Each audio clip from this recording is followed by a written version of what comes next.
প্রথম আপু ভাইয়াদের আজকে সুন্দর বিদায় সংবর্ধনা অনুষ্ঠানের আমরা একদম শেষ পর্যায়ে আছি। এই অনুষ্ঠানের সভাপতি, প্রধান অতিথি, বিশেষ অতিথি, আমাদের সম্মানিত শিক্ষক মন্ডলী এবং আমার প্রান্তীয় ছাত্রছাত্রীবৃন্দ এবং যাদের জন্য আজকের এই বিদায় সংবর্ধনা অনুষ্ঠান, তাদের প্রত্যেককে আমি আজকের এই বিশেষ দিনটির জন্য স্মরণীয় করে রাখার জন্য আমরা যে ফটো সেশন করলাম এবং আরও যে দিক নির্দেশনামূলক বক্তব্য তোমরা শুনলে, সেগুলো তোমাদের ভবিষ্যৎ জীবনের জন্য পাথেয় হয়ে থাকবে, আমি সেই প্রত্যাশাই রাখি। এখানে আমি বলতে চাই যে বিদায় আমরা বলি, সেই স্কুল লাইফ থেকে শুনে আসছি যে যেতে নাহি দিব হয়, তবু যেতে দিতে হয়, তবু চলে যায়। তো এই কথাটা জীবনের প্রত্যেক ক্ষেত্রেই আমরা ফেস করি, তাই অনেকে অনেক ইমোশনাল হয়ে গেছো, অনেক দিনের স্মৃতি, তিন বছরের। আসলে আমাদের জীবনটা একটা বড় সিনেমার মতো, আমাদের প্রত্যেকেরই জীবনটা এরকম। হয়তো তোমরা এই 3 বছর এখানে একটা সিনেমার একটা অংশ তোমরা কাটিয়ে গেলে, এরপরে তোমরা আবার নতুন আরেকটা সিনেমা, যেখানে কর্মক্ষেত্র, রিয়াল প্র্যাকটিক্যাল ফিল্ড, সেখানে তোমরা কাজ করবে। আমরা প্রত্যাশা করব তোমরা সেখানে আরো সাকসেসফুল হবে। এখানে এই 3 বছরে তোমরা তোমাদের আসলে প্রশিক্ষণ হয়েছে, এখানে তোমাদের রেসপন্সিবিলিটি একটু কম ছিল। আমরা ওয়ার্ডে তোমাদেরকে সুযোগ দিয়েছি, কিন্তু তোমাদের উপরে সুপারভিশন ছিল। কিন্তু এরপর থেকে সুপারভিশন থাকবে না, তোমাকে নিজের কাজটা নিজেকে করে নিতে হবে। সেই জন্যে তোমাদের বর্তমান পৃথিবীর চ্যালেঞ্জকেও জানতে হবে এবং যে সকল সমস্যা এবং সামনে আসতে পারে, সেগুলো অলরেডি কিছু কিছু তোমরা শুনেছো, এই চ্যালেঞ্জগুলোকে তোমার জানতে হবে।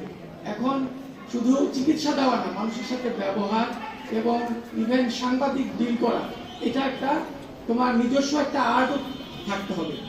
এই না হলে আসলে আমাদের জন্য প্রফেশনটা হেলথ কেয়ার ওয়ার্কার, আমরা সবাই, মানে ডাক্তার থেকে শুরু করে nurse, health worker, even sweeper, সবাই কিন্তু আমরা একটা হেলথ কেয়ার ওয়ার্কার হিসাবে পরিচিত সারা বিশ্বে। এখন এই তোমরা এখান থেকে ডিপ্লোমা করে গেলে, এখানে কি তুমি থেমে যাবে?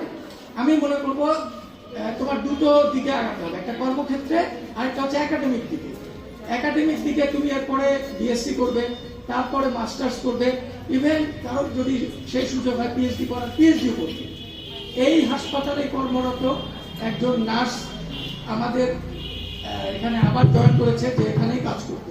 সে বিএসএম মানে বাংলাদেশ মেডিকেল ইউনিভার্সিটি, এখন নতুন নাম যেটা পিজি হাসপাতাল, সেখান থেকে খুব রিসেন্টলি এমএসসি কমপ্লিট করে এসেছে, আবার আমার হাসপাতালে জয়েন করেছে এবং রিসার্চটাও এই হাসপাতালে করেছে। সেটার পারমিশনও আমি দিয়েছি। আবার সে রিসার্চ কমপ্লিট করে থিসিস জমা দিয়ে এসে সে আমাদের এখানে এমএসসি, বাংলাদেশে নার্সিং এ মোটামুটি এখন পর্যন্ত স্বীকৃত সর্বোচ্চ ডিগ্রি নিয়েছে। যদিও পিএইচডি আছে, কিন্তু আমাদের দেশের প্রেক্ষাপটে হয়তো বাইরে থেকে করে আসতে হয়, বা ওইভাবে সবাই এখনো করে না। এমএসসিটাই আমরা মোটামুটি হাইয়েস্ট লেভেল ধরতে পারি। সেটা কিন্তু সম্পূর্ণ করে আমার হাসপাতালেই আবার জয়েন করেছে, আমাকে থিসিসের একটা কপিও দিয়েছে। তো আমিও চাই তোমরা শুধু ডিপ্লোমাতে থেমে থাকবে না, তোমরা তোমাদের একাডেমিক ক্যারিয়ারেও আগাবে, এবং শুধু তাই না, তোমরা কর্মক্ষেত্রেও সুনামের সাথে কাজ করবে। আমাদের কাজটা এত বেশি প্র্যাকটিক্যাল, তুমি যদি কাজ না জানো, তোমার অনেক ডিগ্রি থাকলেও তুমি কিন্তু ভালো করতে পারবে না। এই সে চিকিৎসক হোক বা সে নার্স হোক, যাই হোক, কেউ যদি খেলা করতে না পারে, লোকজন বলবে যে ওই নার্সকে দিয়ে হচ্ছে না। তাই এই জিনিসটা মাথায় রাখতে হবে। সামনে তোমাদের যা কিছু হোক, এই প্র্যাকটিক্যাল নলেজটা ডেভেলপ করতে হবে, সাথে সাথে আপডেটেড নলেজ রাখতে হবে। এই দুটা জিনিস যদি তোমার সাথে থাকে, তুমি সামনের পৃথিবীতে সার্ভাইভ করতে পারবে। আর না হলে দেখো, এখন এআই এর যুগ, তোমরা তো নাম শুনছো, আর্টিফিশিয়াল ইন্টেলিজেন্স, অনেক জায়গায় অনেক প্রফেশন এখন করে যাচ্ছে।